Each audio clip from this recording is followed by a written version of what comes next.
ये जो तस्वीर है ना, ये सीताराम पंचाल भाई साहब की है। वैसे फिल्म इंडस्ट्री में इन्हें सब सीतू भाई कहते हैं, कहते थे, क्योंकि आज ये हमारे बीच में नहीं है। सीतू भाई के साथ मेरा एक बड़ा अलग सा रिश्ता तो खैर वही रहा कि हम लोग हरियाणा से हैं, वो नरवाना से थे, मैं कुरुक्षेत्र से। बॉम्बे जब गया तो उनसे भी मिलना हुआ, लेकिन जिस तरह से हुआ, ये एक लंबा वीडियो हो सकता है 10 मिनट से ज़्यादा का, लेकिन चाहता हूँ कि जो आपने मुझे कहे हैं कि फिल्म इंडस्ट्री के कुछ एक किस्से आप अपने सुनाएं, तो उसी फहरिस्त में सीधू भाई एनएसडी हैं, सब जानते हैं, और इनके मरासम बड़े बड़े आर्टिस्टों के साथ हैं, लेकिन कोई बहुत बड़ा काम इनका क्लिक नहीं हो पाया। मैं मुंबई पहुंचा, जैसे मैंने सबको कॉल किए, तो जब सीतू भाई को कॉल किया तो मैंने कहा भाई साहब कुरुक्षेत्र से आया था और मिलना था, तो उन्होंने कहा कि आजा। एनएनबी में रहते थे पहले, ये गोरेगांव ईस्ट में, जहाँ पे सारे हरियाणा के भी और बाकी भी सारे स्ट्रगलर्स या एस्टैब्लिश लोग वहीं रहा करते थे। बड़ा सस्ता सा इलाका था, दूर था, लास्ट बस हुआ करती थी नगर निवारी परिषद के नाम, कुछ ऐसा था। तो मैं पहुंचा, सीधू भाई ने अच्छे से बिठाया, बातचीत की, चाय पानी हुई, तो क्या क्या किया है, क्या करना चाहता है, सब पूछा। तो पता नहीं, उन्होंने सारी चीज़ें बातें करने के बाद भी मुझे ये कहा कि एक बात बोलूं, वापस चला जा, कुछ नहीं रखा यहाँ, बहुत स्ट्रगल है।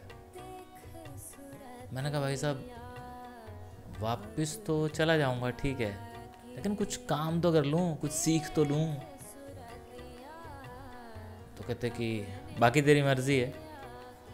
और उनको पता चला कि हाँ, मेरा म्यूज़िक से भी वास्ता रहा, थिएटर से भी रहा, रामलीलाओं से भी रहा, और थोड़ा बहुत उल्टा सीधा लिखना भी रहा। तो सारी चीज़ों के बाद उन्होंने कहा कि सब बढ़िया है, लेकिन यहाँ कुछ नहीं रखा भाई। ये उनकी ज़िंदगी का कोई एक्सपीरियंस था।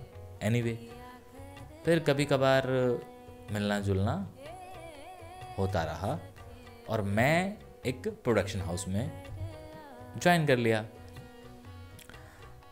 उस प्रोडक्शन हाउस में भी इनकी कुछ फ़ोटोग्राफ्स आई। उन दिनों ना हार्ड कॉपीज़ भेजी जाती थी, तो मैंने पहचाना, मैंने इनको कुछ लुक टेस्ट के लिए रिकमेंड किया, क्योंकि उन कुछ ऐसे आर्टिस्टों के ऑडिशंस नहीं हुआ करते थे जो एक अच्छा ओहदा रखते थे, एक्सपीरियंस रखते थे, उनके सिर्फ फाइनली लुक टेस्ट होते थे। बट मेरे प्रोडक्शन हाउस में बात नहीं बनी। फिर मैंने वो प्रोडक्शन हाउस छोड़ा, मैं फिर बैग फिल्म में गया।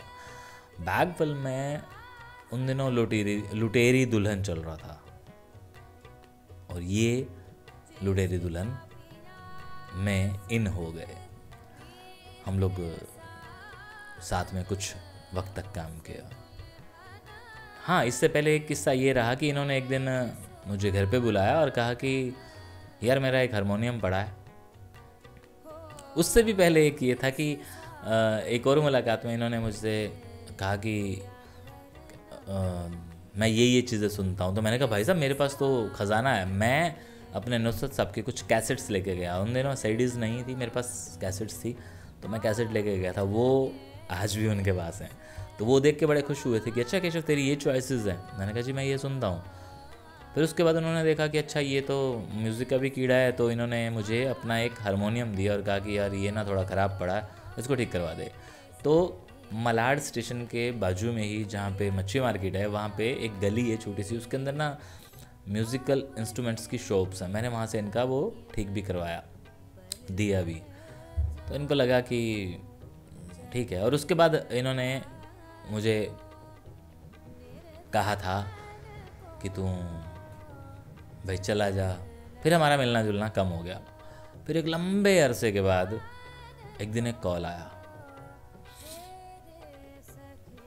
ये मुझे भूल चुके थे। उस फ़ोन से ये अंदाज़ा हुआ, क्योंकि कई सालों के बाद फ़ोन आया कि भाई आपका ये नंबर मिला है, आप डबिंग करते हो? मैंने कहा जी हाँ। अच्छा, मैं देखने वाले को बता दूं कि वहाँ पे हर आर्टिस्ट सरवाइव करने के लिए कुछ ना कुछ एक ऐसा काम भी करता है जो उसी फील्ड से तो जुड़ा होता है, उसी प्रोफेशन और उसी से कनेक्टेड होता है। तो उसी में से एक डबिंग होता है। तो मैं भगवान की दया से डबिंग फील्ड में चला गया था सुनीता जी की वजह से। सुनीता दीदी, जिनका वीडियो आप लोग देख चुके हैं। इनका कॉल आया कि भाई आप डबिंग करते हैं? मैंने कहा जी हाँ। हरियाणवी भी जानते हैं? मैंने कहा जी हाँ। लेकिन मैं ये हैरान था कि ये मुझे मेरे नाम से क्यों नहीं कह रहे हैं। मैंने कहा मैं भी चुप रहा, मैंने भी नहीं बताया। तो इन्होंने कहा कि खार में एक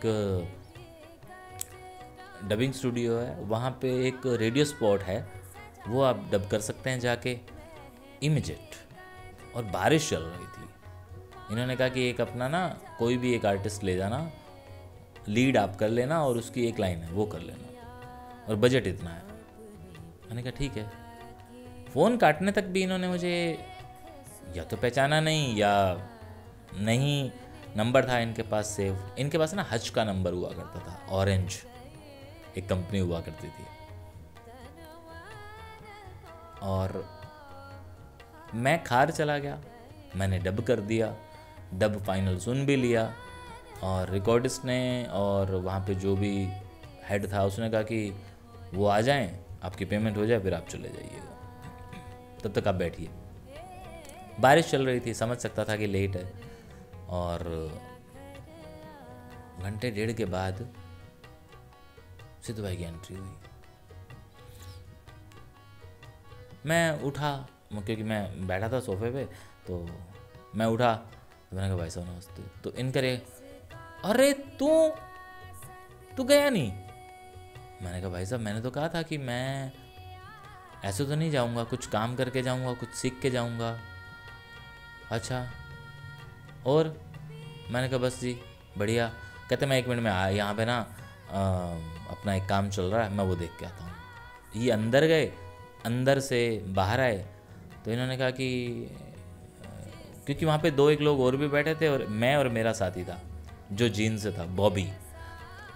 तो इन्होंने कहा कि डबिंग अंदर किसने किया है? तो मैंने कहा मैंने। भाई साहब तूने डबिंग की है?